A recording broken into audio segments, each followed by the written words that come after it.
The autumn sun cast long shadows through the grand windows of Hawthorne Hall as Alaric Hawthorne, the seventh Duke of Hawthorne, stood before the ornate fireplace, his gloved hands clasped behind his back. The flames danced, illuminating the stern lines of his countenance, a face that had never known true softness. At 33 years, he commanded respect with a mere glance, his grey eyes cold as winter frost. "The documents are prepared, Your Grace," announced Mr. Whitcomb, his solicitor, placing the parchments upon the mahogany desk with practiced precision. "The marriage contract awaits only your signature and that of the young lady." "And the arrangements?" The Duke's voice resonated through the cavernous study, deep, controlled, devoid of emotion. "All as you specified, Your Grace, discreet, expeditious, and binding. The ceremony shall take place on the morrow at first light. The Archbishop himself has been persuaded to officiate."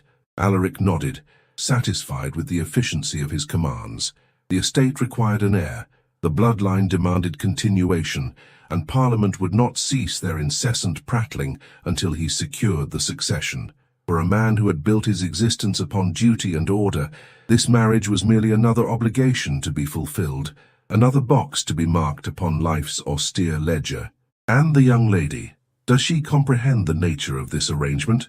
he inquired, not from concern but from pragmatism.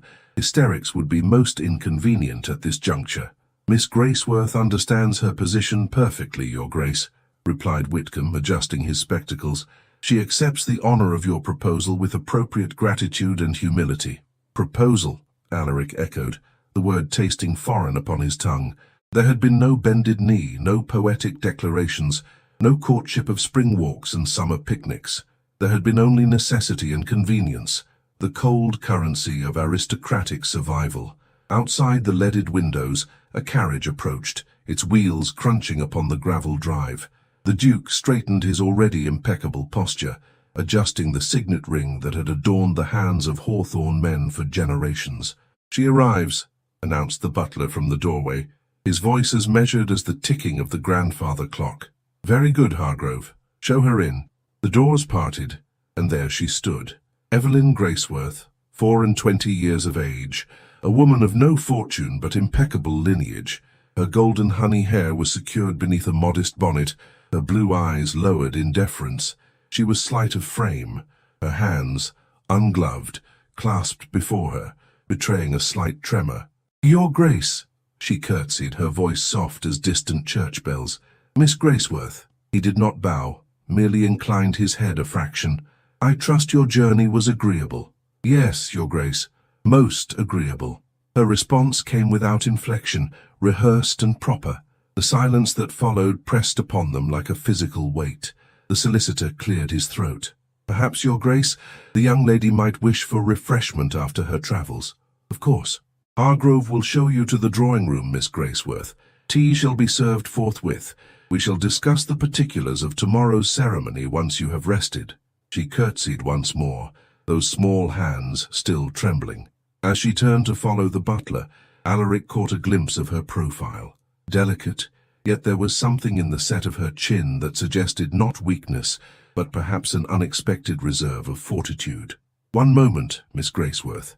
She paused, turning back to him with eyes that betrayed a flash of apprehension before returning to their customary modest gaze. "You understand what is expected of you, as Duchess of Hawthorne?" "I do, Your Grace," she replied, her voice steady despite her trembling hands. "To bring honor to your name, to manage your household with efficiency and discretion, and to provide an heir to secure the lineage." He nodded, satisfied with her comprehension of her duties. "Very good. That will be all." As the door closed behind her, Whitcomb approached the desk, documents in hand. "She appears suitable, Your Grace, obedient, well-mannered, and of good breeding stock, if I may be so bold." "Bold indeed, Whitcomb," Alaric replied coldly, "but accurate nonetheless. She will serve her purpose." "There is the matter of Lord Severin Vale," the solicitor ventured cautiously. "He has been making inquiries about your hasty nuptials." The Duke's expression darkened. "My cousin should concern himself with his own affairs and not mine. He claims that he is next in line only until I produce an heir." Alaric cut him off sharply, "which I intend to remedy with all haste." Later that evening, as Alaric stood by the window of his bedchamber, he observed his bride-to-be walking in the formal gardens below. The dying light caught her hair, turning it to burnished gold. She paused to touch a late-blooming rose, her fingers gentle upon its petals. For a fleeting moment something stirred within him, not desire, for that was a weakness he had long since mastered, but perhaps curiosity, those trembling hands that dared to touch the thorns. "A fragile vessel for so great a burden," he murmured to himself, turning away from the window. "But she need only be strong enough to bear a son." In the morning, he would place his mother's ring upon that trembling hand, and the house of Hawthorne would continue. That was all that mattered. That was all that could ever matter. Yet, as he removed his gloves that night, he found himself staring at his own hands. Strong, steady, certain. Hands that had never trembled, never hesitated, never known tenderness. And for the first time in years, he wondered if that was truly something to pride himself upon. The wedding ceremony had been precisely as Alaric had orchestrated. Brief, solemn, and devoid of superfluous sentiment. Evelyn had spoken her vows in a voice scarcely audible, her trembling hands clutching a small bouquet of white roses. No guests had been present save the requisite witnesses and the Archbishop, whose disapproving frown spoke volumes about the hasty nature of the proceedings. Now, a fortnight hence, the Duke and his new Duchess stood at the entrance of Lady Pembroke's grand ballroom, their arrival causing a ripple of hushed whispers to sweep through the assembled aristocracy. "The Duke of Hawthorne and her Grace, the Duchess," announced the footman, his voice carrying over the string quartet's delicate melody. Alaric felt Evelyn's arm tense beneath his touch as all eyes turned toward them. Her face remained composed, a portrait of serene dignity, yet he could sense her discomfort as palpably as the winter chill that swept through an improperly sealed window. "Courage, Duchess," he murmured, his lips barely moving. "They are merely curious. Give them nothing but your perfect posture and placid smile."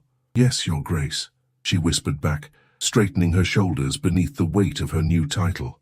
They moved into the ballroom with measured steps, Alaric nodding curtly to acquaintances, while Evelyn maintained her gentle smile.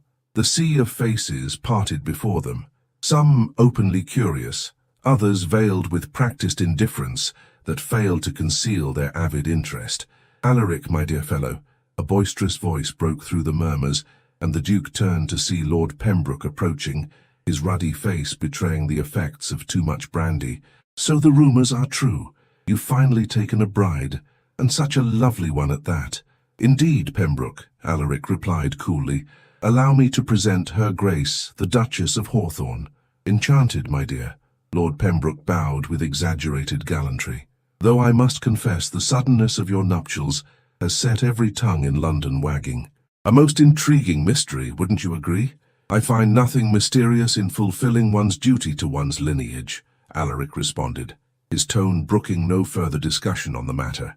Lady Pembroke appeared at her husband's side, her eyes raking over Evelyn's form with the precision of a tailor assessing inferior cloth.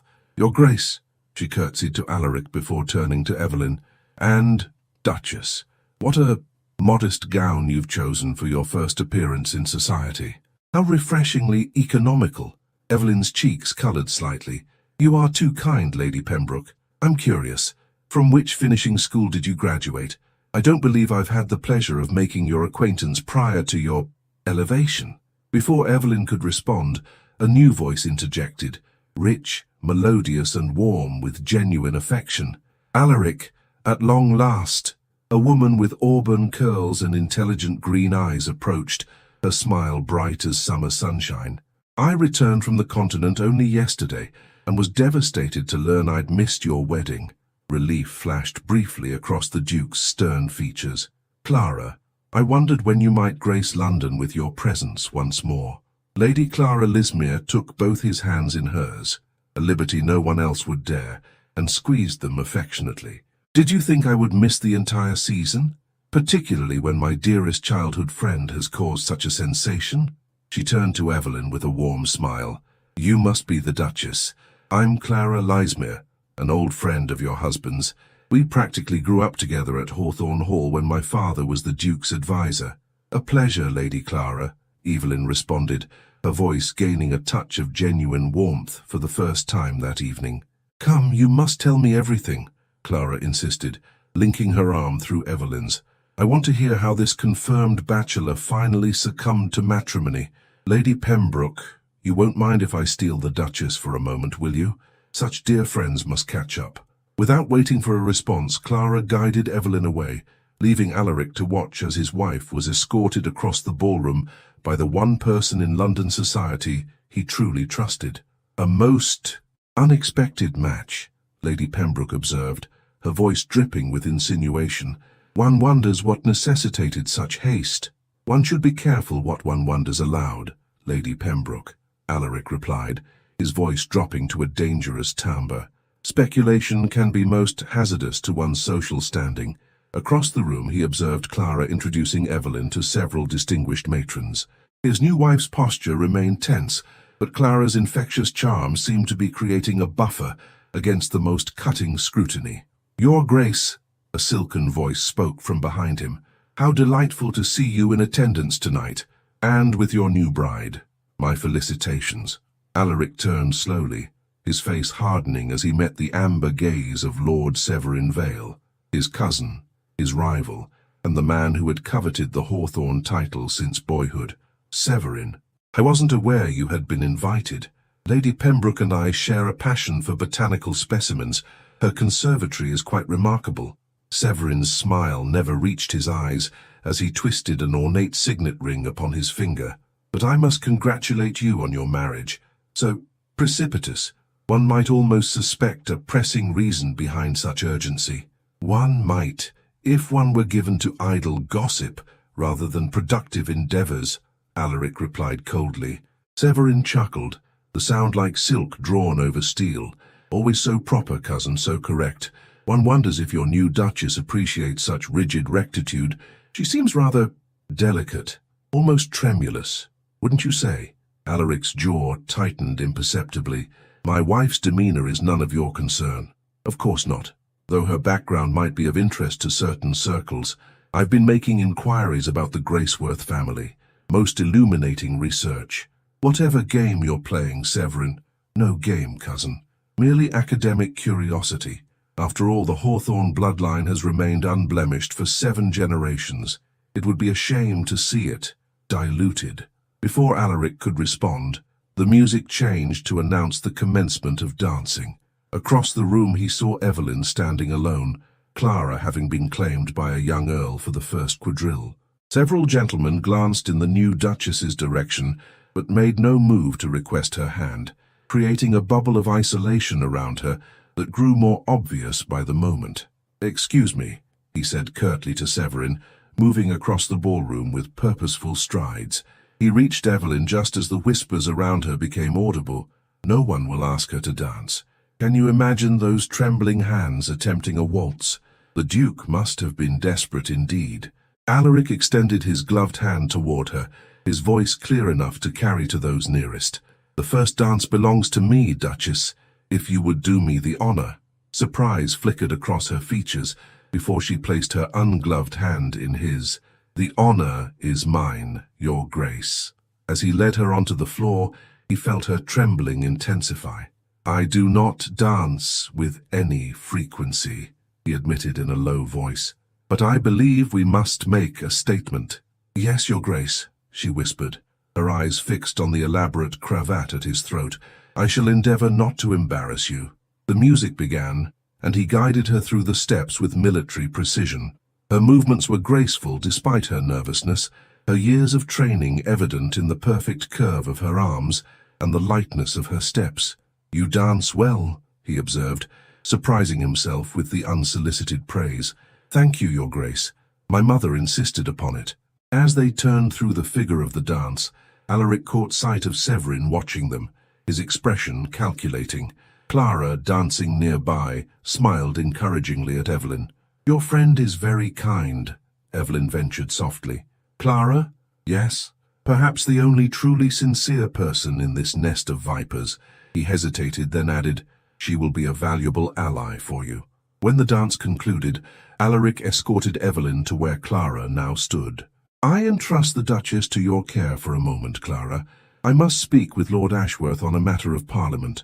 Clara's green eyes sparkled with understanding. "We shall be perfectly content together, shan't we, Your Grace?" As he moved away, Alaric heard Clara say warmly to Evelyn, "Now you must call me Clara, not Lady Lismere." Any woman who has managed to capture Alaric's attention must possess extraordinary qualities indeed. He paused, glancing back to see Evelyn's lips curve in a hesitant smile, the first genuine expression he had witnessed upon her countenance. Something unnamed stirred within his chest at the sight, a sensation both foreign and disquieting. The evening progressed, and though the whispers continued, Alaric noted with satisfaction that Clara's endorsement had softened some of the most pointed scrutiny. However, as they prepared to depart, he observed a striking young woman with chestnut-red hair approach Evelyn, her posture radiating practiced elegance. "Duchess," she curtsied, her golden-brown eyes alight with barely concealed malice. "I am Margaret Vale. I believe you and I should become better acquainted, considering our familial connection." Alaric stepped forward immediately. "Miss Vale, I was unaware you had returned to London." "My brother insisted," she replied, her gaze never leaving Evelyn's face. "He thought it imperative that I make the acquaintance of my new cousin by marriage." "Another time, perhaps," Alaric intervened smoothly. "The Duchess and I are just departing." As they entered their carriage, Evelyn's hands twisted in her lap. "She is Lord Severin's sister." "Yes, and equally dangerous, though perhaps less obvious in her methods." He studied her profile in the dim light. "Oh, you conducted yourself well this evening." "Thank you, Your Grace." Her voice was soft, weary with the strain of the evening's performance. In the silence that followed, Alaric found himself wondering what thoughts moved behind those blue eyes, what dreams or fears occupied the mind of the woman who now bore his name, yet remained a stranger. The carriage rolled onward through London's lamplit streets, bearing them back to Hawthorne House and the separate bedchambers that awaited them there. The morning ritual of tea service in the Duchess's private sitting room had become a carefully choreographed dance of propriety. Alaric stood by the window, observing as Evelyn's trembling hands arranged the silver service with meticulous attention. 3 weeks had passed since their wedding, and still these daily encounters maintained the stilted formality of strangers forced into proximity. "Will you take lemon today, Your Grace?" she inquired, her voice soft against the ticking of the mantel clock. "Yes, and perhaps you might call me Alaric when we're alone," he responded, surprising himself with the suggestion. "The constant formality seems unnecessary in private." Her hands stilled momentarily. "As you wish, Alaric." His name on her lips sounded foreign, almost vulnerable, like a key turning in a long-sealed door. He accepted the delicate porcelain cup, noting the slight tremor as their fingers nearly brushed. It was curious, he thought, how her hands perpetually betrayed her emotions, while her face remained a study in serene composure. "I have received correspondence from my steward at Hawthorne Hall," he said, sipping the perfectly brewed tea. "The spring planting progresses well, and the renovations to the east wing are nearing completion." "That is welcome news. Will we journey there soon?" Her question held a note of wistfulness that caught his attention. "You find London not to your liking?" Evelyn hesitated, then replied with careful honesty, "I find it overwhelming at times, Your Grace." "Alaric, the constant scrutiny, the social obligations, and the whispers," he finished for her. "Yes, London society can be merciless to newcomers, particularly those who arrive under unusual circumstances." "I do not regret our arrangement," she hastened to assure him, her eyes lifting briefly to meet his before returning to her teacup. "I merely thought the country might offer respite." Alaric considered her words, struck by the implicit admission of strain. He had chosen her precisely for her seeming placidity, her acceptance of duty without emotional complication. Yet he now glimpsed something more beneath that tranquil exterior, a sensitivity that perceived and absorbed the subtle cruelties of their social circle. "We shall depart for Hawthorne Hall within the fortnight," he decided. "There are matters requiring my attention there, and the spring countryside may prove beneficial for your constitution." Thank you. The simple gratitude in her voice stirred an uncomfortable sensation in his chest, something akin to guilt. Their quiet moment was interrupted by Hargrove's discreet knock. "Lord Severin Vale requests an audience, Your Grace." Alaric's expression hardened instantly. "Inform him I am not receiving visitors this morning. He was most insistent, Your Grace, and mentioned a matter of some urgency regarding family records." A cold foreboding settled over Alaric. "Very well. Show him to my study. I shall join him presently." When the butler had departed, Alaric turned to find Evelyn watching him, her blue eyes shadowed with concern. "My cousin's visits rarely bode well," he explained, setting down his cup with controlled precision. "He has coveted the Hawthorne title since boyhood. He seems a man of significant ambition," she observed quietly. "Ambition without principle is merely greed dressed in finer clothing." Alaric moved toward the door, then hesitated. "It would be best if you avoided his company whenever possible." In the study, Severin stood examining the ancestral portraits lining the walls, his elegant figure a dark silhouette against the morning light. He turned as Alaric entered, a serpentine smile curving his lips. "Cousin, how domestic you've become. Tea with your bride. How utterly charming. State your business, Severin. I have pressing matters requiring my attention." Severin ran his finger along the edge of the mahogany desk, a gesture both casual and proprietary. "I've been researching genealogies. Fascinating pursuit, don't you think? The tangled branches of noble families, the occasional grafting of less noble stock. If you've come merely to speak in riddles, I suggest you find another audience." "No riddles, Alaric, merely facts." Severin withdrew a folded document from his coat. "Did you know that there is no record of a Graceworth family in Berk's peerage? Curious, considering your wife's supposed lineage." Alaric maintained his impassive expression. "Not all respectable families appear in Berks. The Graceworths are of good standing, if modest means." "Modest indeed. So modest that prior to 5 years ago, they appear not to have existed at all." Severin's amber eyes gleamed with malicious triumph. "Your Duchess's background is as fabricated as a penny dreadful novel.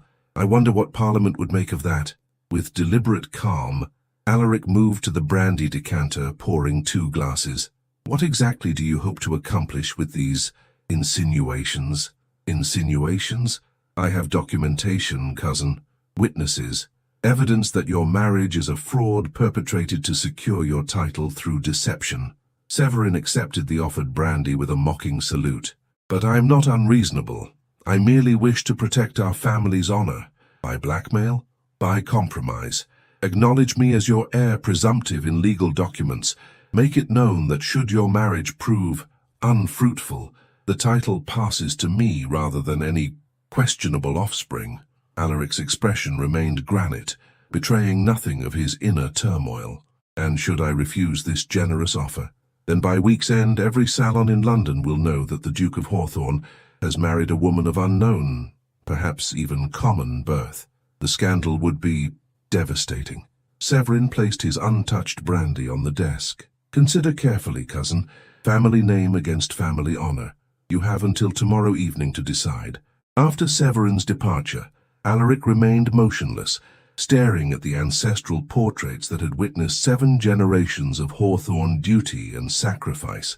His mind raced with calculations and contingencies, assessing threats and countermeasures with cold precision. He was so absorbed in thought that he failed to notice Evelyn's entrance until she spoke. "Forgive my intrusion," she said softly, startling him from his reverie. "I wished to inquire if all was well." He turned to find her standing in the doorway, uncertainty evident in her posture. The morning light illuminated her golden hair, creating an effect not unlike a halo in the religious paintings that adorned the family chapel. "All is as it ever was with Severin," he replied tersely. "Threats veiled as concern, ambition masked as principle." She hesitated, then stepped further into the room. "May I ask what he wanted?" Alaric considered deflecting her question, but found himself answering with unexpected honesty. "He has made inquiries about your background. He threatens scandal." Evelyn's face paled, but she did not appear shocked. "I see." Her hands clasped before her, steadying their tremor through sheer force of will. "And what do you intend to do?" The question hung between them, simple yet laden with implication. In that moment, studying her composed features and the dignity with which she bore his scrutiny, Alaric made a decision that had less to do with strategy than with an unfamiliar sense of protectiveness. "I intend to take my wife to Hawthorne Hall, away from London's prying eyes and venomous tongues." He moved toward her, stopping at a proper distance yet closer than they normally stood. "Whatever Severin believes he knows, he cannot touch us at Hawthorne." Relief softened her features, though uncertainty lingered in her eyes. "And if he pursues his threats regardless, then he will discover that while the Hawthorne name stands for duty, it also stands for loyalty." His voice lowered, gaining an intensity that transformed his typically cold demeanor. "I made vows before God and Crown, Evelyn. I do not break my word, regardless of circumstance." Something unspoken passed between them, not affection perhaps, but a nascent alliance against a common threat. For the briefest moment, Alaric glimpsed vulnerability in her eyes, a silent acknowledgement of secrets, yet unshared. The grandfather clock chimed, breaking the moment. Evelyn stepped back, resuming her customary poise. "I shall instruct the staff to prepare for our departure." "Yes, we leave at first light tomorrow." He hesitated, then added, "It would be wise to bring Lady Clara into our confidence. Her friendship may prove valuable in the days ahead." "As you wish, Alaric." As she turned to leave, he called after her, "Evelyn." She paused, glancing back with questioning eyes. "Whatever truths or falsehoods exist in your past, you are now a Hawthorne. Remember that." A ghost of a smile touched her lips. "I shall endeavor to be worthy of the name, Your Grace." After she had gone, Alaric moved to the window, watching as the spring rain began to fall, washing away the London soot from the cobblestones below. Like the rain, they would retreat to Hawthorne Hall to cleanse themselves of the city's contaminating influence. But unlike the rain, they carried their troubles with them. For Severin would not be so easily deterred, and the secrets Evelyn harbored remained a vulnerability that threatened all Alaric had built his life upon. Yet as he contemplated the coming storm, he found his thoughts less occupied with the potential damage to his title, and more concerned with the woman who had entered his life as a convenience, and was becoming, most inconveniently, someone he felt compelled to shield. The rain fell harder, drumming against the windows like impatient fingers. Tomorrow they would flee to Hawthorne Hall, but whether they fled towards safety or into a more elaborate trap remained to be seen. All Alaric knew with certainty was that the trembling hands of his Duchess now held more than teacups and embroidery hoops. They held his name, his legacy, and perhaps something even more precious that he dared not yet examine too closely. The journey to Hawthorne Hall had been undertaken in relative silence, with Alaric absorbed in correspondence and Evelyn gazing out at the passing countryside. As their carriage crested the final hill, the ancestral seat of the Hawthorne family came into view. A magnificent Jacobean manor house of golden stone, its many paned windows gleaming in the afternoon sunlight, surrounded by formal gardens that gave way to rolling parkland.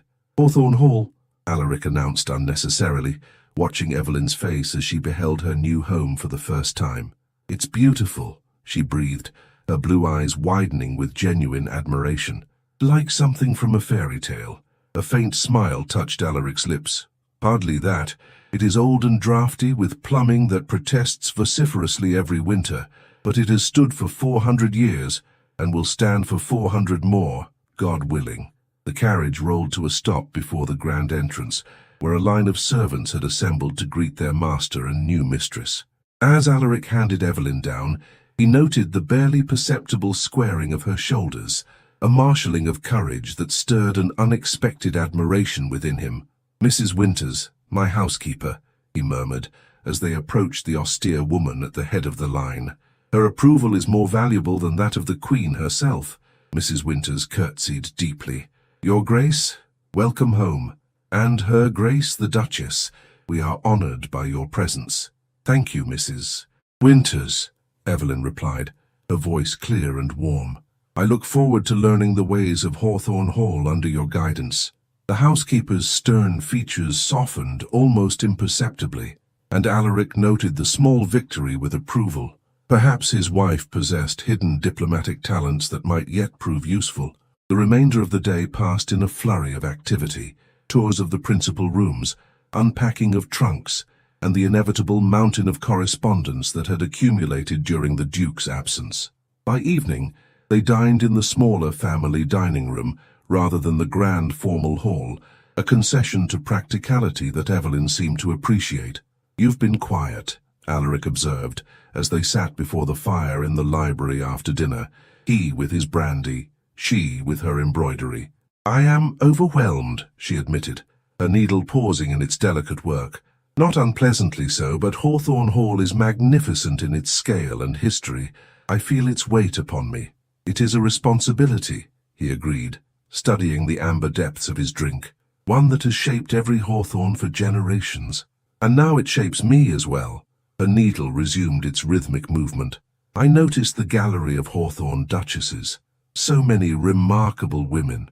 Yes, each chosen carefully for what she would bring to the line." He hesitated, then added, "Each remembered for how she upheld the family honor." Evelyn's hands stilled once more. "Is that why we left London so precipitously? To protect the family honor from Lord Severin's threats?" The directness of her question surprised him.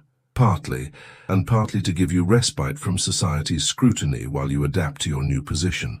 "That was considerate. Thank you." Their conversation was interrupted by the arrival of Hargrove, bearing a silver salver with a letter. "Delivered by special messenger, Your Grace." Alaric broke the seal, a stylized V pressed into dark red wax. His expression hardened as he scanned the contents. "Severin?" Evelyn asked, her voice barely audible. "Yes, he expresses concern for our hasty departure and wishes us a pleasant sojourn in the country." Alaric's voice was tight with controlled anger. "He also mentions his intention to call upon Lady Pembroke tomorrow to discuss certain historical curiosities regarding lineages. He means to proceed with his threats then." "So it would appear." Alaric folded the letter precisely and consigned it to the fire. "He has always been methodical in his malice." Evelyn set aside her embroidery, her hands clasping together to still their trembling.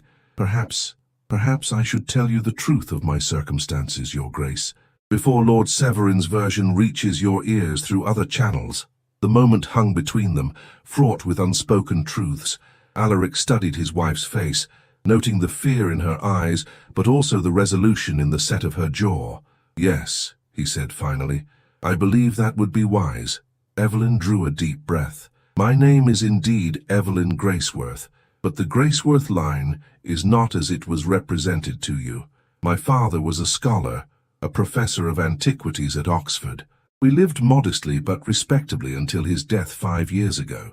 He left significant debts that I struggled to repay while maintaining appearances. And the connections to nobility that Whitcomb verified? Fabricated, with the assistance of certain documents my father had access to through his work. Not by me," she hastened to add, "but by the solicitor who arranged our marriage. He approached me, not the reverse." Alaric's expression remained unreadable. "Go on." "He explained that a duke required a bride of appropriate background, but without entanglements or excessive family connections. I was promised that my embellished lineage would withstand cursory investigation. In return, I would secure a position that would relieve my financial burdens and provide stability." Her voice faltered. "I did not anticipate Lord Severin's thorough inquiries." "Few do," Alaric replied grimly. "He is relentless when he perceives advantage." "I understand if you wish to annul our marriage," Evelyn said quietly, her dignity and potential disgrace stirring something unexpected within Alaric's chest. "I would not contest it." He rose from his chair and moved to the window, gazing out at the moonlit gardens his ancestors had cultivated for centuries. When he finally spoke, his voice was measured. "Do you know why I agreed to this marriage, arranged so hastily and with such limited information about you?" "To secure your title and produce an heir, as duty demands," she replied without hesitation. "Yes, duty." He turned to face her, his features illuminated by the firelight. "The same duty that has guided every Hawthorne decision for 7 generations, and yet that duty now presents me with a conundrum. To preserve the family name, I should indeed cast you aside at the first hint of impropriety or deception. Evelyn's face paled, but she nodded, accepting the judgment. However, Alaric continued, that same duty prohibits me from breaking vows made before God, regardless of the circumstances that preceded them. His grey eyes held hers. You are my wife, Evelyn, the Duchess of Hawthorne. Whatever your father was or was not, changes nothing of that fact. Relief and disbelief warred in her expression. But surely once Lord Severin reveals, let him reveal what he wishes. A man who would threaten a woman's reputation to advance his own interests demonstrates precisely why he is unfit to bear the Hawthorne name. Alaric's voice had taken on a steel that transformed his usually cold demeanor into something approaching passion. We will face whatever comes, but we will face it as Hawthorns. Evelyn rose, her trembling hands clasped before her. I do not deserve such loyalty. It is not a question of deserving, but of duty. My duty to you as my wife. He hesitated, then added more softly, and perhaps of what is right. The grandfather clock chimed 10, breaking the tension of the moment. Alaric moved toward the door. It grows late, we should retire. As they ascended the grand staircase together, a first in their marriage, Evelyn spoke softly. Thank you, Alaric, for your understanding. He paused at the top of the stairs. Understanding suggests acceptance without reservation. I have not yet reached that point, Evelyn, but I have made my decision. We proceed as husband and wife before the world, united against whatever Severin may attempt. Yes, your grace. Her voice had regained its composure, though her hand still betrayed her emotion. They parted at the door to her chambers, Alaric bowing formally. Yet as he turned to go, he found himself speaking once more. One question, if I may. Was anything you told me about yourself true, beyond your name? Evelyn met his gaze steadily. Everything else, my mother's early death, my love of music and poetry, my hope for a peaceful life filled with small dignities, those were not fabrications. Alaric nodded once, accepting her words. Good night, Duchess. Good night, Duke. In the privacy of his chambers, Alaric removed his gloves with methodical precision, his mind racing with contingencies and countermeasures against Severin's machinations.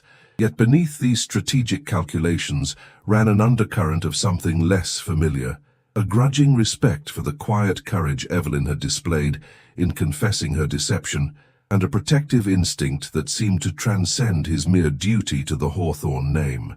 As he placed his signet ring upon the bedside table, he noticed for the first time a slight tremor in his own steady hands. 3 weeks passed at Hawthorne Hall in a rhythm of cautious accommodation. Each morning, Alaric and Evelyn broke their fast together in the morning room, discussing estate matters with increasing ease. Each afternoon, she explored the vast house and gardens, while he attended to business in the estate office.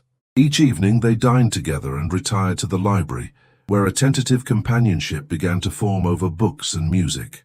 It was during one such evening, as Evelyn played a melancholic Chopin nocturne on the grand piano, that Hargrove appeared at the library door with an uncharacteristic expression of discomfort. Your Grace, he announced, his voice tight with disapproval, Lady Clara Lismere has arrived. She apologizes for the late hour and lack of notice, but insists the matter is urgent. Alaric set aside his book immediately. Show her in, Hargrove. Clara swept into the library like an autumn storm, her travelling clothes dusty from the road, her auburn curls escaping their pins. Alaric, Evelyn, thank heavens you're both here. She clasped Evelyn's hands warmly before turning to Alaric. I came as quickly as I could. What has happened? Alaric asked, signaling Hargrove to bring tea. Severin has been busy, Clara replied, removing her gloves with quick, agitated movements. He's been circulating certain insinuations about Evelyn's background in every drawing room from Mayfair to Belgravia. Evelyn's fingers stilled on the piano keys, a discordant note hanging in the air. I see. Not content with mere whispers, he's somehow obtained documents, or forgeries thereof, suggesting impropriety in your marriage. Clara's green eyes flashed with indignation. The wretch even approached my father, thinking to recruit him to his cause. And did he succeed? Alaric inquired, his voice betraying nothing of his inner tension. Clara's laugh was sharp and bright. Papa told him that a Vale questioning a Hawthorne's honor was like a jackal questioning a lion's courage, presumptuous and ultimately futile. Some of the rigidity left Alaric's shoulders. Lord Lismere's influence in society remained considerable despite his advanced age. But that's not all, Clara continued, accepting the tea Hargrove had brought. Severin has brought his sister Margaret into the affair. She's been calling upon every lady of consequence, playing the concerned relative distressed by her cousin's unfortunate match. How theatrical of her, Alaric commented dryly. The Vale family talent for melodrama remains undiminished. Evelyn had risen from the piano bench, her face composed, despite the slight tremor in her hands. "What is being said specifically, Lady Clara?" "Clara, please," the auburn-haired woman corrected gently. "And various things. That you are the daughter of a disgraced scholar who falsified research, that your connections to nobility were fabricated, that the marriage was arranged through deception." She hesitated, then added more softly, "And more recently, that you married Alaric to escape creditors pursuing your father's debts." Alaric's expression darkened. "That goes beyond insinuation into slander." "Yes, which is why I came immediately. Severin is escalating his campaign more rapidly than I anticipated." Clara's gaze moved between them. "He seems determined to force a public response." "And what is society's reaction to these revelations?" Evelyn asked, her voice steady despite the storm Alaric could see brewing behind her eyes. "Mixed," Clara admitted. "Some relish the scandal, of course. They always do. Others find Severin's methods distasteful, regardless of the truth of his claims." She reached for Evelyn's hand. "And some, like myself, stand firmly with the Duchess of Hawthorne, whatever her origins may be." Silence fell as Alaric moved to the fireplace, his back to the room as he contemplated their position. Finally he turned, decision evident in his posture. "Clara, I must ask, did you come alone?" "Not entirely." A smile curved her lips. "My father follows tomorrow with his solicitor. He suggested a united front might be appropriate." Wise counsel, as always, from Lord Lismere. Alaric's gaze shifted to Evelyn. "We must return to London." "To face the accusations directly?" she asked, a touch of apprehension in her voice. "Yes, retreat only feeds speculation. We shall return and present ourselves at Lady Ashworth's ball 3 nights hence. The entire society will be there." His grey eyes held a steely determination. "We shall demonstrate that the Duke and Duchess of Hawthorne stand united, unbowed by malicious gossip." "It will not be easy," Clara cautioned. "Margaret Vale has been particularly effective among the younger ladies, playing upon their romantic notions of bloodlines and suitable matches. Then we must be equally effective in reminding them that true nobility lies in character rather than circumstance." Alaric's voice had taken on a quality Evelyn had not heard before, a passionate conviction that transformed his typically austere demeanor. Later that evening, after Clara had been settled in the blue guest chamber, Alaric found Evelyn in the gallery of ancestral portraits. She stood before the painting of his mother, the previous Duchess, a formidable woman whose serene expression belied her legendary strength of will. "She would have admired your composure this evening," he said quietly, coming to stand beside her. Evelyn started slightly at his approach. "I doubt that very much. She would likely be appalled to find her son married to a professor's daughter with counterfeit credentials."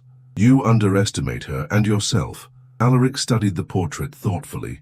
"She valued authenticity above all else. She would have respected your honesty in confessing the truth to me before Severin could weaponize it. Even so, I've brought scandal upon your name."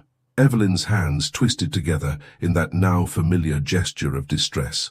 "Perhaps we should consider a quiet annulment after all. It might yet preserve your reputation." "No." The word emerged more forcefully than he'd intended. More measured, he continued. "That path leads only to greater scandal, and would grant Severin exactly what he desires, a path to the title." "Is that the only reason you refuse?" she asked, her blue eyes searching his face in the dim gallery light. The question caught him unprepared, forcing him to examine motivations he had not fully acknowledged even to himself. "No," he admitted finally, "not the only reason." "What then?" Alaric hesitated, unaccustomed to articulating such personal reflections. In these weeks at Hawthorne I have observed you closely, Evelyn. Your dignity in difficulty, your kindness to the servants, your genuine appreciation for this house and its history. His voice softened. You may not have been born to this position, but you embody its finest qualities nonetheless. Color rose in her cheeks at his unexpected praise. I have merely tried to honor the opportunity given to me, however it came about. And that, he said with quiet certainty, is precisely what makes you worthy of the Hawthorne name. He offered his arm. Come, we should retire. Tomorrow brings preparations for our return to London and the battle that awaits us there. As they walked together down the long gallery, surrounded by the silent witnesses of generations past, Evelyn spoke softly. I am afraid, Alaric, not for myself, but for what this might cost you.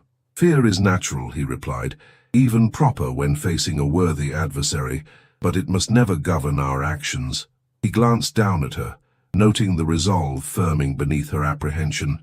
We shall face society together as husband and wife. Let Severin do his worst. At her chamber door, he bowed formally, as was their custom.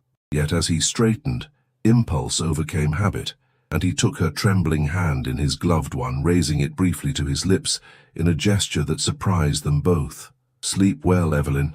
Tomorrow we prepare for battle. Her eyes widened at the unexpected gallantry, but she recovered quickly, curtsying with perfect grace. Good night, my husband. The familial form of address spoken for the first time lingered in the air between them, transforming the empty formality of their arrangement into something less defined, but potentially more significant. As Alaric strode to his own chambers, he found himself contemplating the peculiar alchemy of their situation, how a marriage founded on duty and convenience was gradually transmuting into an alliance of mutual respect and shared purpose. Whether it might eventually transform into something more remained to be seen, but for now the battle against Severin's machinations would test the strength of the bond they had begun to forge. And as he removed his gloves that night, Alaric noted that his own hands remained steady, not with the cold control that had defined him for so long, but with a newer, warmer certainty that had begun to take root in his heart. Lady Ashworth's annual spring ball had always been the crowning event of the London season, its invitations coveted and its guest list scrutinized with the precision of military intelligence.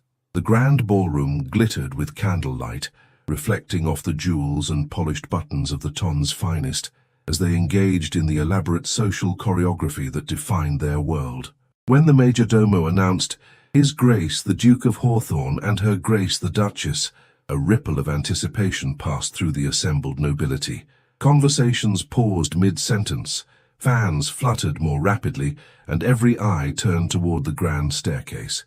Alaric descended first, resplendent in formal evening attire, his bearing regal and his expression inscrutable. At his side walked Evelyn, a vision in sapphire silk that matched her eyes, her golden hair adorned with a simple diamond tiara from the Hawthorne collection.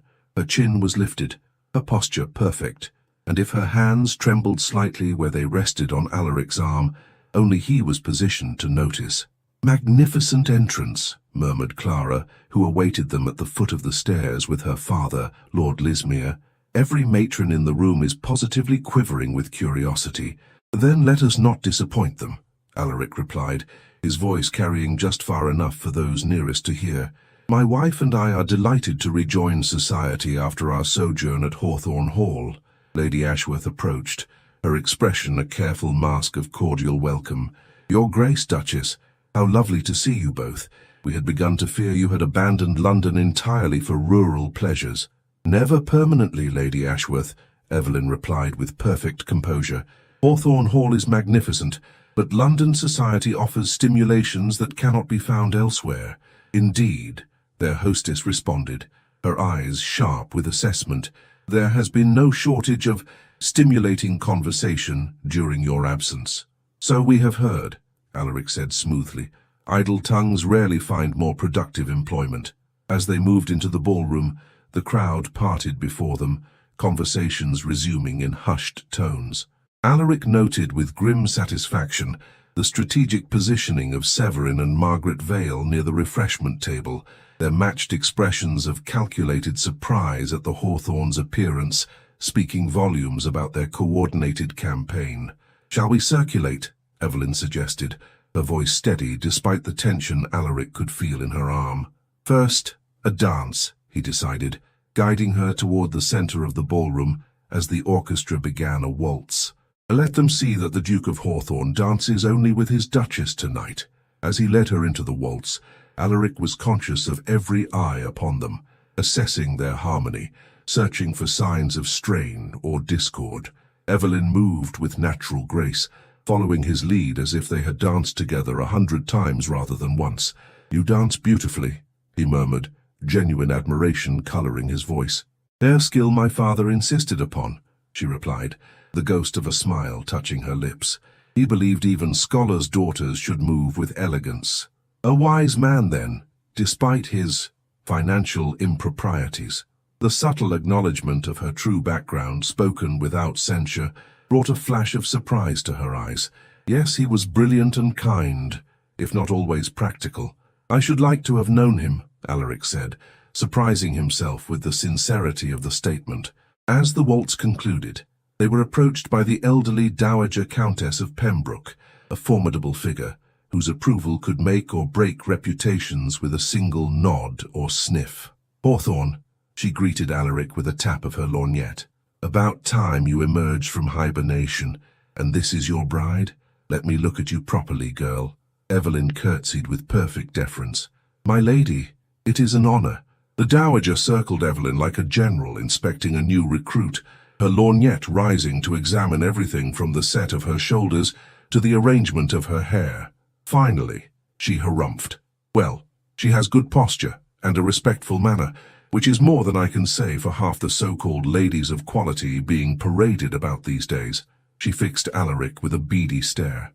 "I've heard rumors, Hawthorn." "London thrives on them, Dowager Countess," he replied evenly. "Humph. That Vale boy has been particularly busy. Came to see me himself, full of concerns about the purity of noble bloodlines and other such nonsense." She snorted derisively. "As if the Vales hadn't married a tavern-keeper's daughter just 3 generations back to restore their depleted coffers." Alaric's eyebrows rose slightly at this unexpected revelation. "Indeed, how fascinating. Ancient history now, but I remember what others conveniently forget." The Dowager turned her attention back to Evelyn. "So, Duchess, I understand you're a scholar's daughter? Good. We need more intelligence and fewer vapors in the peerage. Come visit me for tea tomorrow. 3 o'clock precisely." With that imperial command issued, she swept away, leaving Evelyn momentarily speechless. Did she just publicly acknowledge your background while simultaneously extending her patronage? Yes. Alaric's lips curved in a rare smile. The Dowager Countess has always enjoyed confounding expectations, particularly when it discomfits those she finds tedious. Like Lord Severin? Precisely like Severin, whom she has evidently deemed more offensive than a duchess of questionable lineage. He offered his arm once more. "Shall we greet our host, Lord Ashworth? He has been watching our exchange with the Dowager with particular interest." As they moved through the ballroom, Alaric noted a subtle shift in the atmosphere. The Dowager's public acknowledgement had not erased the scandal, but it had complicated the narrative Severin had so carefully constructed. Whispers continued, but now they carried notes of confusion and reassessment rather than pure condemnation. It was near the refreshment table that the inevitable confrontation occurred. Severin, elegant in black evening attire, stepped directly into their path, his sister Margaret at his side. "Cousin," he greeted Alaric, his voice pitched to carry to nearby listeners. "How courageous of you to appear tonight, and with your wife." The pause before the word was deliberate and insulting. "Severin," Alaric acknowledged coolly. "I see you continue to grace events to which you contribute so little." Severin's smile remained fixed, though his amber eyes hardened. "I contribute truth where I find deception, cousin, a service to society." "How noble!" Evelyn spoke suddenly, her voice clear and steady. "Though true nobility lies in lifting others up, not in tearing them down for personal gain." Margaret Vale's eyes narrowed at this unexpected resistance. Bold words from a woman who gained her position through false pretenses. I gained my position through marriage, Miss Vale, Evelyn replied with quiet dignity. The same path every duchess before me has walked, whatever their birth. A marriage founded on lies, Severin interjected smoothly. Hardly a secure foundation. I find it curious, Alaric said, his voice dropping to a dangerous timbre, that you speak of foundation, Severin, when the Dowager Countess was just reminiscing about your own family's unconventional ancestry. Colour touched Severin's cheeks. Ancient history, distorted by an old woman's failing memory. Perhaps, but it raises an interesting question about your sudden concern for bloodlines. Alaric's grey eyes were cold as steel. One might almost suspect your crusade against my wife has less to do with preserving nobility's purity and more to do with your thwarted ambition. A small crowd had gathered, drawn by the palpable tension between the cousins. Lord Lismere appeared at Alaric's side, his advanced age doing nothing to diminish his commanding presence. Hawthorne, he greeted Alaric with deliberate warmth. I was just telling Lady Ashworth how refreshing it is to see true dignity in the younger generation. His penetrating gaze shifted to Severin, particularly when contrasted with those who mistake ambition for purpose. Severin's jaw tightened, but he maintained his composure. Lord Lismere, your loyalty to your daughter's childhood friend is touching, though perhaps it blinds you to certain realities. I find my vision quite clear, Lord Vale. Clear enough to recognize a man willing to destroy a woman's reputation to advance his own interests. Lord Lismere's tone was mild, but his words cut like a blade. I wonder what that reveals about your fitness for any position of honor. Margaret Vale shifted uncomfortably, her golden brown eyes darting between her brother and the growing circle of onlookers. Something in her expression suggested doubt, a hairline crack in her previously unshakable alliance with Severin. Sensing advantage, Alaric pressed forward. My wife's father was a scholar of antiquities, Severin, a man of learning and integrity, if not great fortune. What precisely about that heritage do you find so objectionable? Her intelligence? Her appreciation for history? Or perhaps it is simply that she possesses qualities you recognize as superior to your own? The assembled nobility murmured at this direct challenge.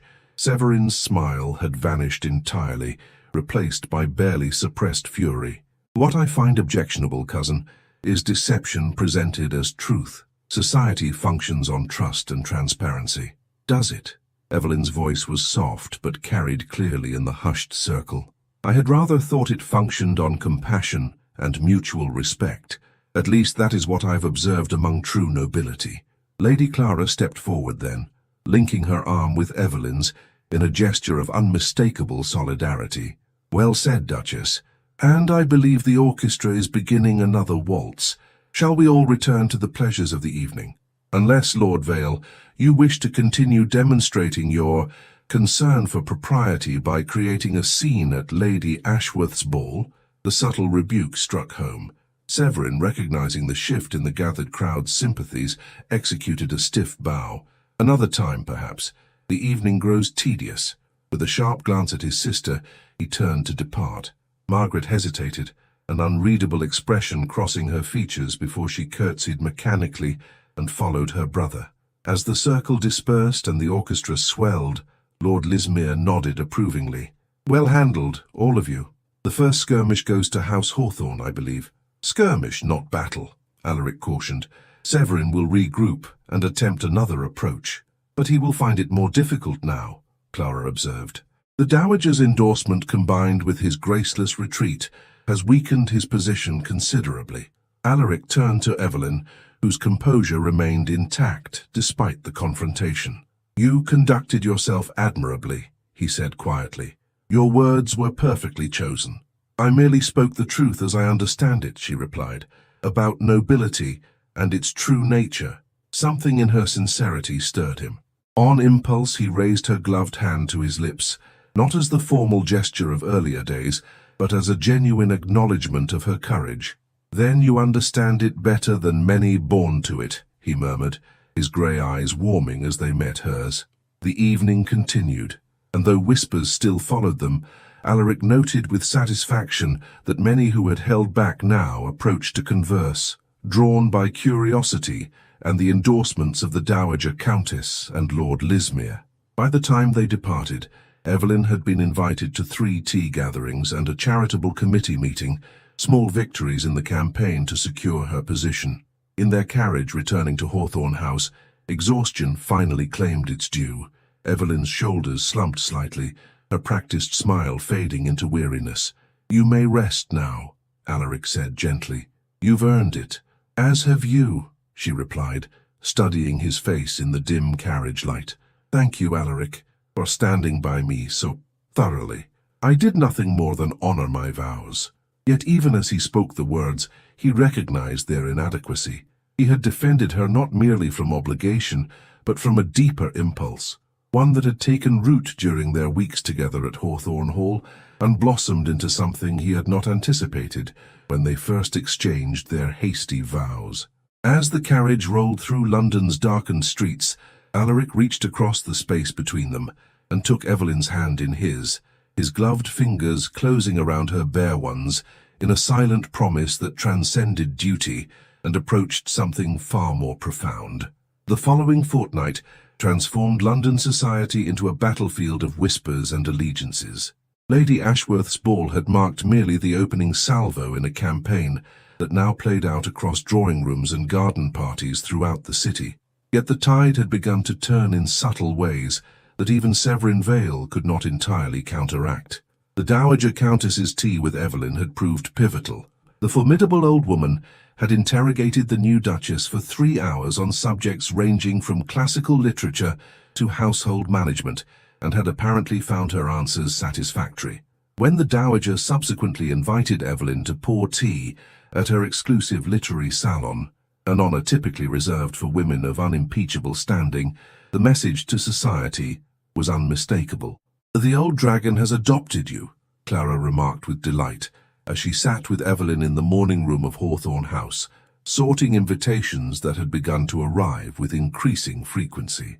"I haven't seen her take such an interest in anyone since she championed the Swedish ambassador's daughter 5 seasons ago."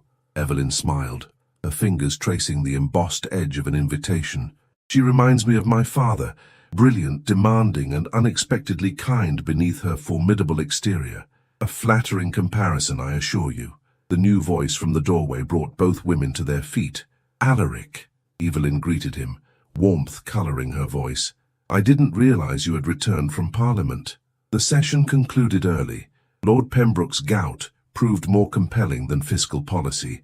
Alaric's customary austerity had softened subtly in recent weeks, particularly in his interactions with his wife.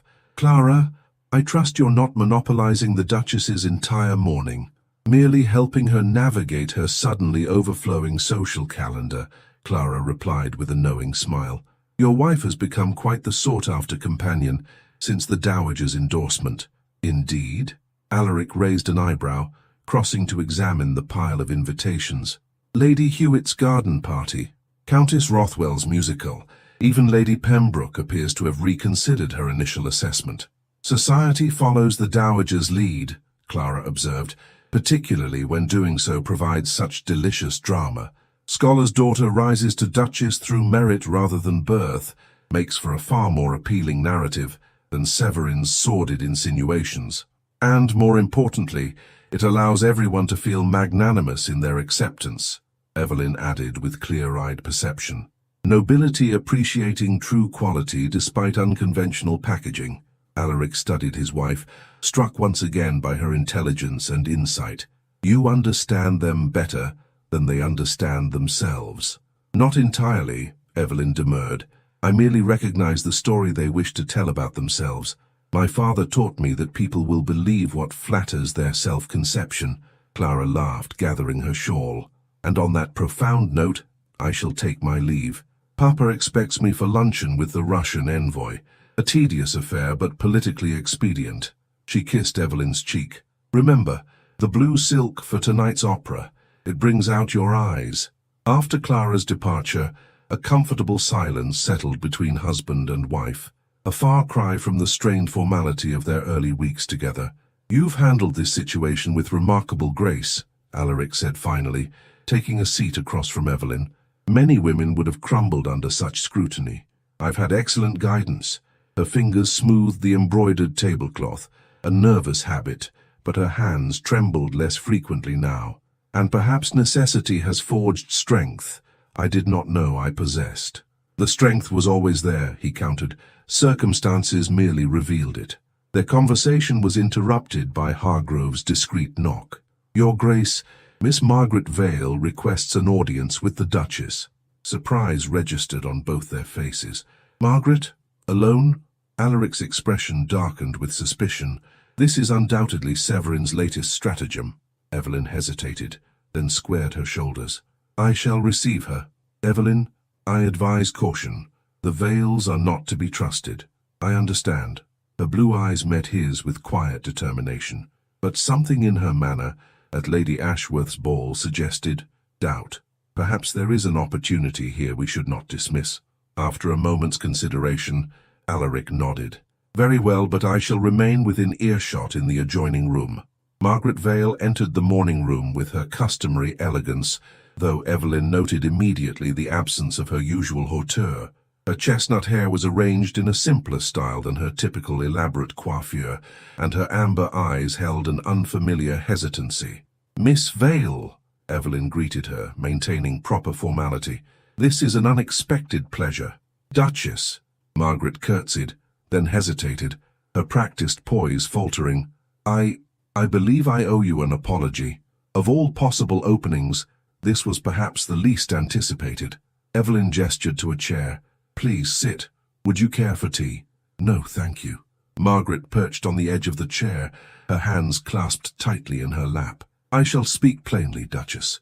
I have participated in my brother's campaign against you, believing his assertions about your background and his right to the Hawthorne title. I now find myself uncertain of both. What has prompted this reconsideration? Evelyn asked carefully, searching the younger woman's face for signs of deception. Several things. Margaret's gaze dropped to her clasped hands.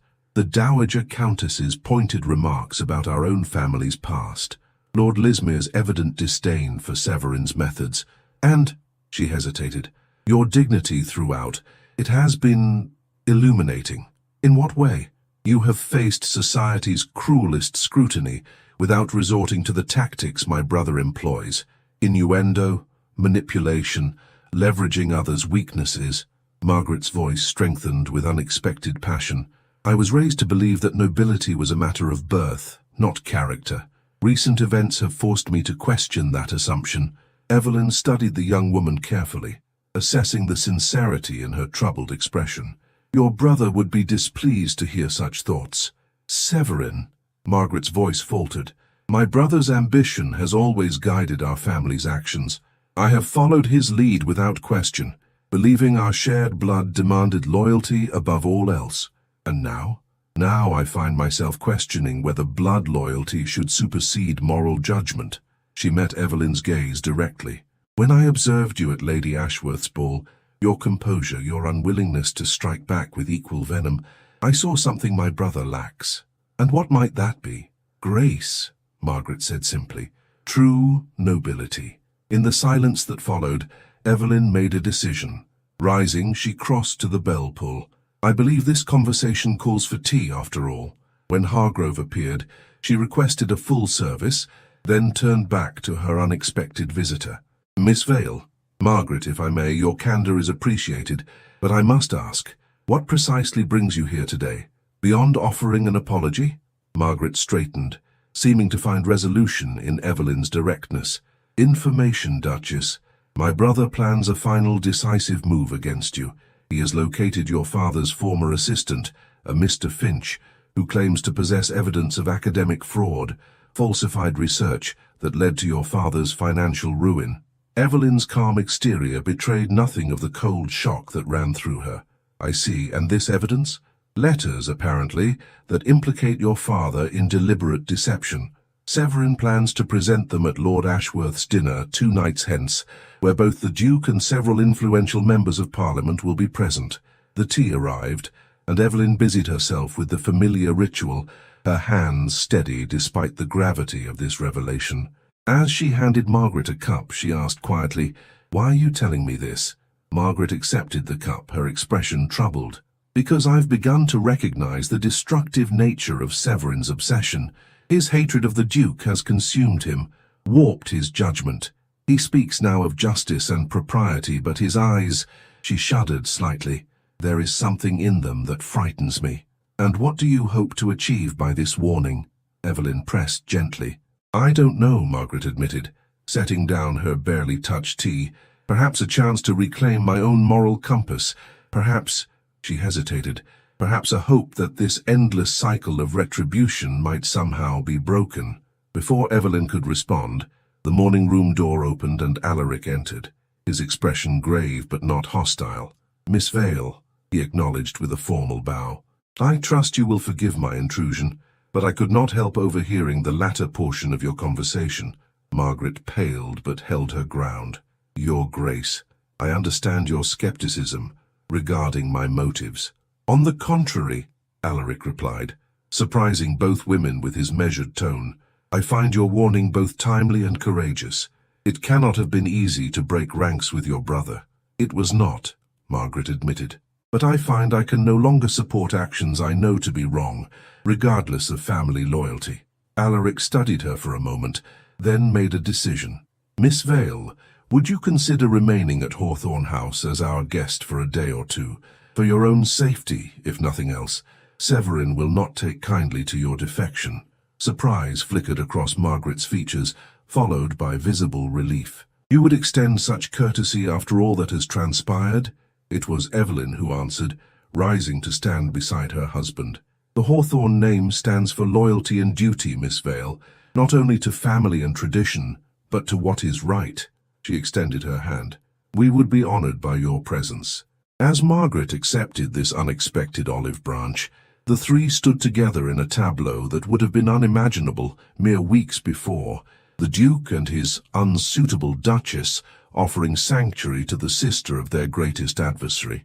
In that moment, lines of allegiance shifted and reformed, creating new possibilities for the confrontation that all knew lay ahead.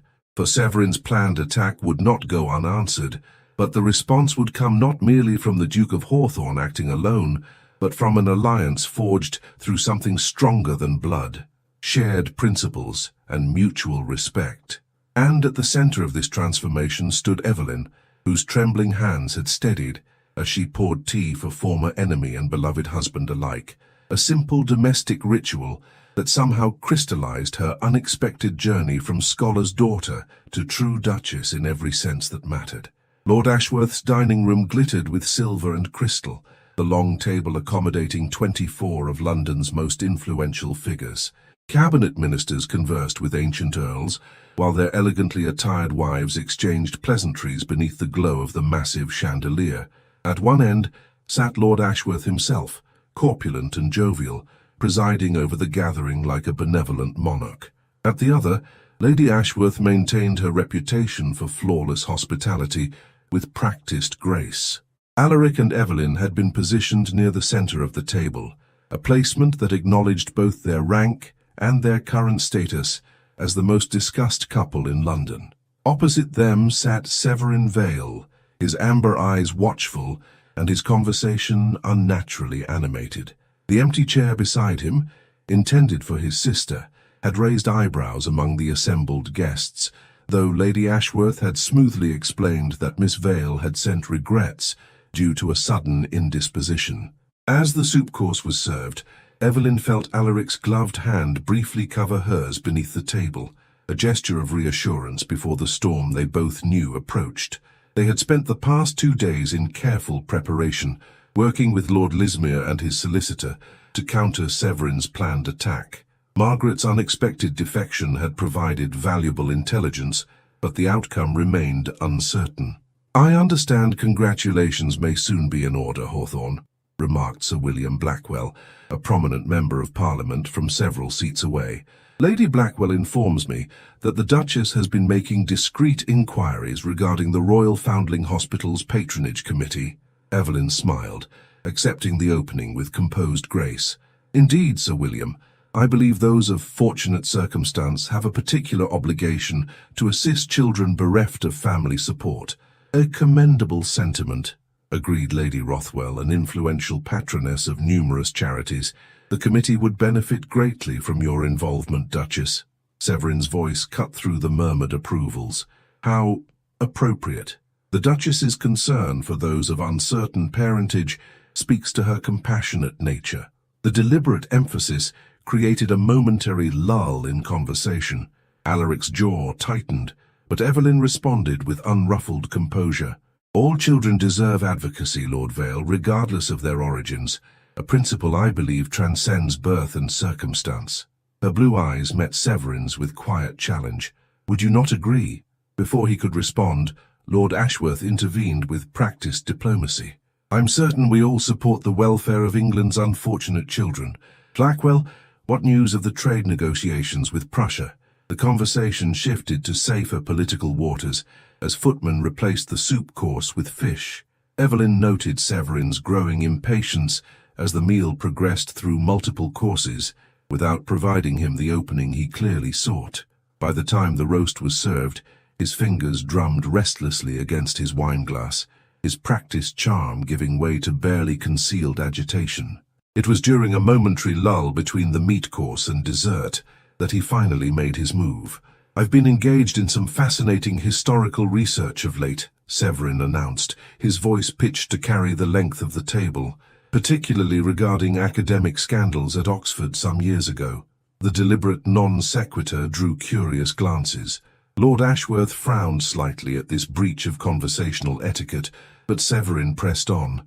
Most illuminating case involved a Professor Graceworth, an antiquities scholar who falsified research findings to secure funding. His gaze fixed on Evelyn. His disgrace was hushed up to preserve the university's reputation, but the evidence of his fraud remains quite compelling. A ripple of discomfort passed through the assembled guests as the targeted nature of his remarks became apparent. Alaric set down his glass with deliberate precision. Curious that your scholarly interests should suddenly extend to academic misconduct, Severin, a departure from your usual pursuits. Knowledge in all forms fascinates me, cousin. Severin reached into his coat and withdrew an envelope. I have here letters from Professor Graceworth's assistant detailing the falsification of archaeological findings, forgeries intended to secure patronage from several noble families. He placed the envelope on the table with theatrical deliberation. Given recent connections between the Hawthorne name and the Graceworth legacy, I felt duty-bound to bring this information forward. Horrified silence descended upon the table. Lady Ashworth looked as though she might faint, while her husband's face had turned an alarming shade of purple at this blatant violation of dinner-party propriety. Before Alaric could respond, the dining-room doors opened to admit an unexpected trio, Lord Lismere, Clara, and Margaret Vale. Their entrance caused a fresh wave of murmurs, particularly at the sight of Severin's sister in the company of his adversaries. Lord Ashworth, Lord Lismere said with dignified authority, pray forgive our intrusion upon your excellent dinner. A matter of honour compels our presence. Lismere, Lord Ashworth recovered quickly, rising to greet his old friend. We had not expected you this evening. Circumstances demanded our attendance. Lord Lismere's piercing gaze moved to Severin. I understand Lord Vale has chosen your dining table as the venue for certain revelations. Severin's expression hardened as he took in his sister's presence among the new arrivals. Margaret, I'm surprised to find you in such company. Are you, brother? She replied, her voice steady despite her evident discomfort. You should not be. I informed you yesterday of my decision to distance myself from your vendetta. A temporary lapse in judgment, Severin dismissed, though his knuckles whitened around his wineglass. You will come to your senses. I believe I already have. Margaret moved to stand beside Evelyn's chair, a symbolic positioning that drew gasps from several guests. Lord Lismere stepped forward, commanding the room's attention through sheer force of presence.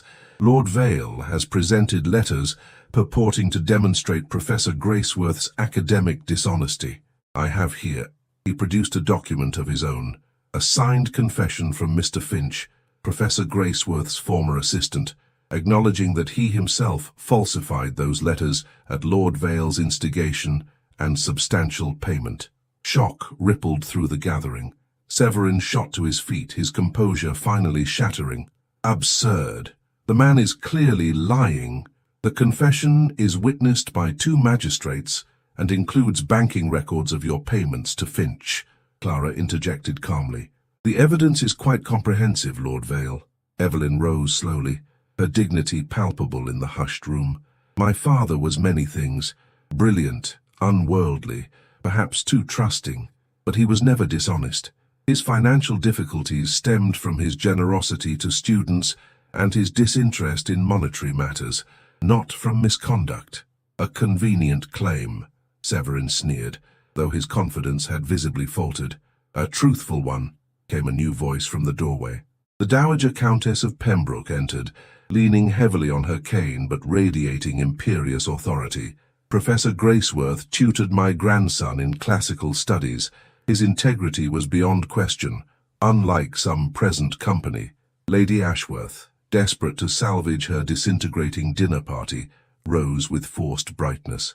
Perhaps we might adjourn to the drawing-room for dessert and— Not yet, Lady Ashworth, Alaric interrupted, standing to address the stunned gathering.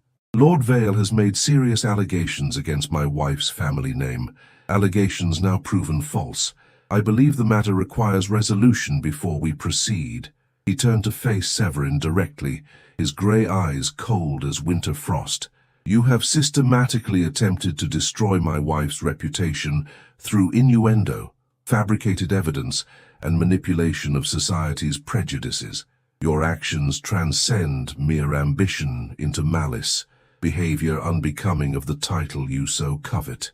Severin's face had drained of color, but defiance still burned in his amber eyes. You speak of propriety while standing by a marriage that makes mockery of noble tradition. No, Severin. Alaric's voice had taken on a quality few had ever witnessed, passion breaking through his habitual reserve. It is you who mock nobility's true purpose. A title exists not as a prize to be grasped, but as a responsibility to be upheld. My wife, regardless of her origins, embodies the dignity, compassion, and moral courage that the Hawthorne name represents. With deliberate movements, Alaric removed his gloves, a gesture that drew every eye. For generations, Hawthorne men have worn gloves in public as a symbol of the distance between ourselves and those we serve. Today, I remove mine. He reached for Evelyn's hand, clasping it bare palm to bare palm before the assembled company, a shockingly intimate gesture in aristocratic society. I stand with my wife not from duty alone, but from profound respect and deepening affection. She has taught me that true nobility lies not in bloodlines but in character. Severin's face contorted with fury. Sentimental drivel. The peerage cannot survive such dilution. On the contrary, the Dowager Countess interjected acidly, it cannot survive without it. Fresh blood and fresh perspectives have always been the salvation of noble houses, wise enough to embrace them. Lord Ashworth, seizing the opportunity to reassert control, cleared his throat. Lord Vale, in light of these developments, I believe an apology to the Duke and Duchess would be appropriate. Severin looked around the table, reading the turning tide in the faces of those whose approval he had sought. Even those initially sympathetic to his cause now regarded him with distaste, his methods having transgressed the unwritten codes of aristocratic conduct. I will not apologize for defending principles you are too weak to uphold, he spat, throwing down his napkin.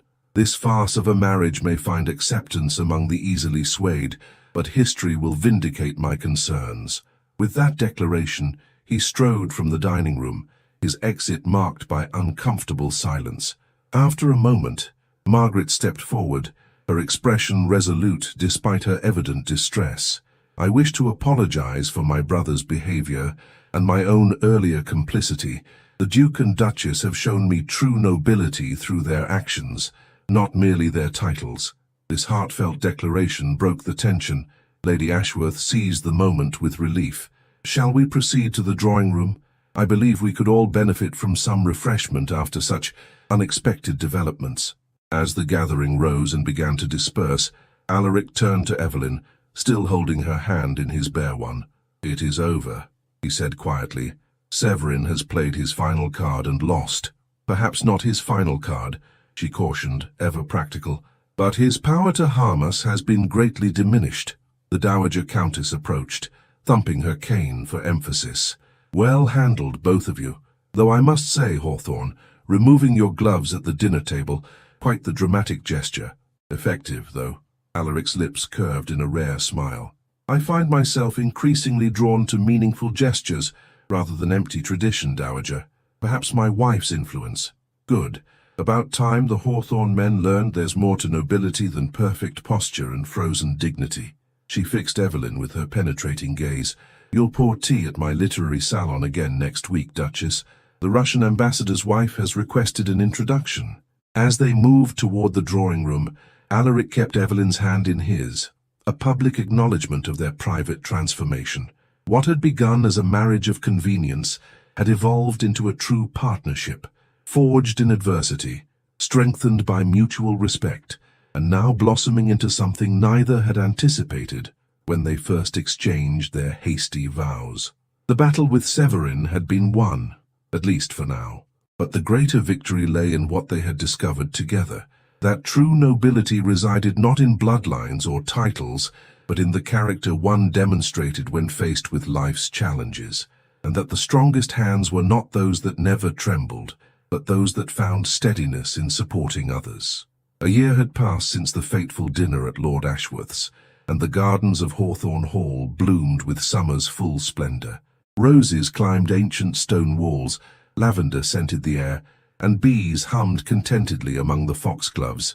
Beneath the shade of a venerable oak tree, Alaric sat watching as Evelyn read aloud to a circle of children gathered from the estate and neighbouring village, a monthly tradition she had established shortly after their return from London. Her golden hair caught the dappled sunlight filtering through the leaves, and her blue eyes sparkled with animation as she gave different voices to characters in the story. The children listened in rapt attention, occasionally giggling at particularly dramatic flourishes. Among them sat Margaret Vale, who had taken up residence in the Dower House 6 months prior, after her final bitter break with Severin.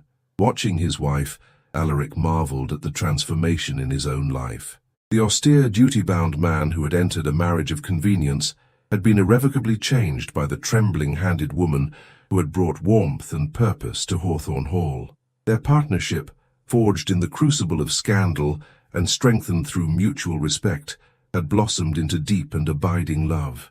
"The Duke appears lost in thought," observed Clara, approaching with a basket of freshly cut flowers. "A penny for your contemplations, old friend." Alaric smiled, a gesture that no longer felt foreign to his features. "I was reflecting on change, Clara. How profoundly one's life can be altered by unexpected circumstances, or unexpected duchesses," she replied with characteristic directness. "She has been good for you, Alaric, for Hawthorne Hall, for all of us." He nodded, watching as Evelyn closed her book to enthusiastic applause from her young audience. "She has taught me that duty without compassion is merely obligation, while duty informed by love becomes purpose." Clara followed his gaze, her expression softening. "And to think you nearly refused Whitcomb's arrangement out of concern for lineage purity." "A narrow escape from lifetime folly," he acknowledged wryly, "though I maintain Whitcomb knew precisely what he was about when he presented her as a candidate. The old fox recognized qualities I was too blind to value." The children dispersed, running across the lawn with boundless energy. Evelyn rose, brushing grass from her simple summer dress, a far cry from the formal silks and satins of London society, though she moved between both worlds with increasing confidence. Margaret joined her, the two women conversing with the easy familiarity that had developed between them.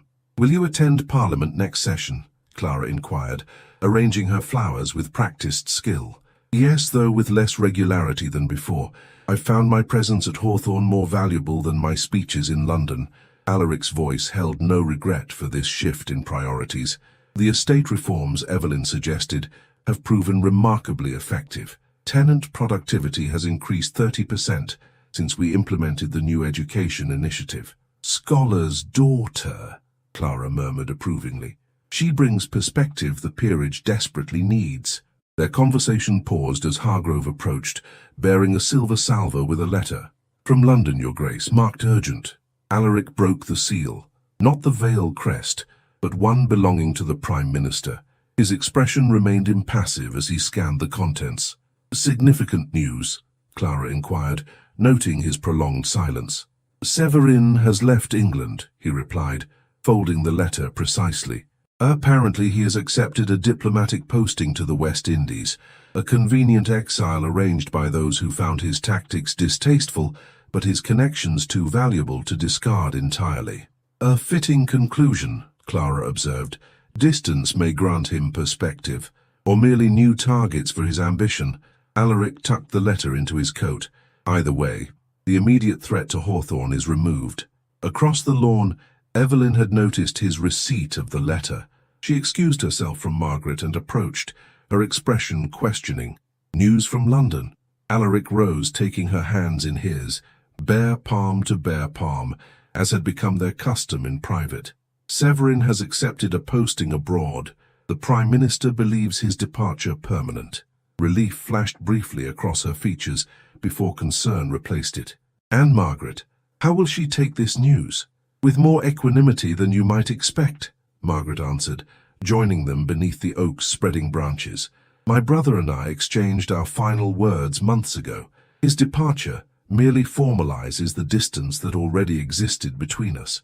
The quiet dignity in her voice spoke volumes about her own journey over the past year, from Severin's accomplice to independent woman forging her own path, guided by newfound principles rather than blind loyalty.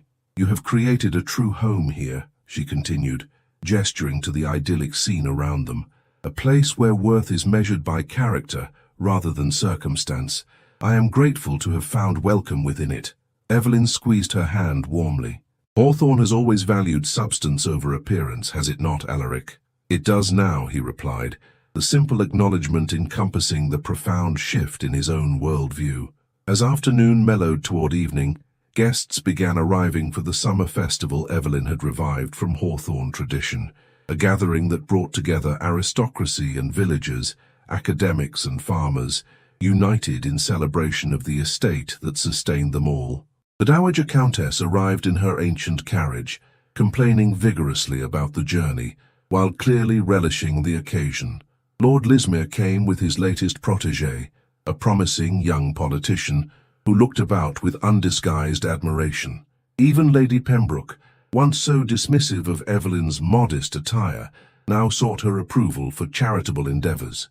The great lawn transformed into a festival ground, with musicians playing country dances and tables laden with simple but abundant fare.